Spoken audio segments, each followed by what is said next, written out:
গোবর কাদায় বিকৃত প্রার্থীর নাম, উত্তেজনায় সাদিকপুর। নির্বাচনী প্রচারকে কেন্দ্র করে উত্তপ্ত হয়ে উঠেছে মুর্শিদাবাদের সুতি বিধানসভার সাদিকপুর অঞ্চল।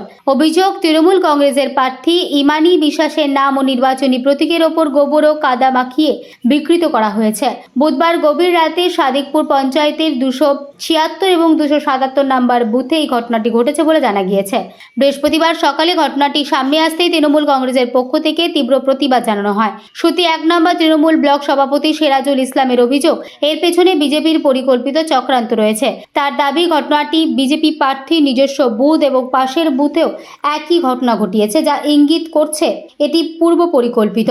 ঘটনার নিন্দা জানিয়ে তৃণমূল নেতৃত্ব দোষীদের বিরুদ্ধে কঠোর শাস্তির দাবি তুলেছে। বিজেপির পক্ষ থেকে সমস্ত অভিযোগ অস্বীকার করা হয়েছে। এই যে প্রতীককে এবং প্রার্থীর নামের উপরে কাদা এবং গোবর দিয়ে মুছে দেওয়া, এটা একবারে জঘন্যতম অপরাধ। আমরা প্রশাসনের কাছে অভিযোগ জমা করেছি, আমরা তার সুস্থ বিচার চাই।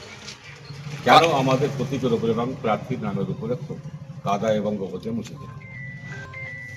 ওখানে যেখানে ঘটনাটা ঘটেছে সেখানে বিজেপি প্রার্থীর হোম বুথ এবং পাশের বুথ। পুরোপুরি ভিত্তিহীন অভিযোগ। তার কারণ আমরা দেখেছি আমাদেরও বিভিন্ন জায়গায় দেওয়ালে যেখানে সাদা চুনকাম করা ছিল, যেখানে বিজেপি লেখা ছিল, তারা জোর জবরদস্তি করে কিন্তু তারা সেখানে তৃণমূলের প্রতীক এঁকেছেন, সেখানে তৃণমূলের প্রার্থীর নাম লিখেছেন। তাতেও আমরা বারংবার সরব হয়েছি।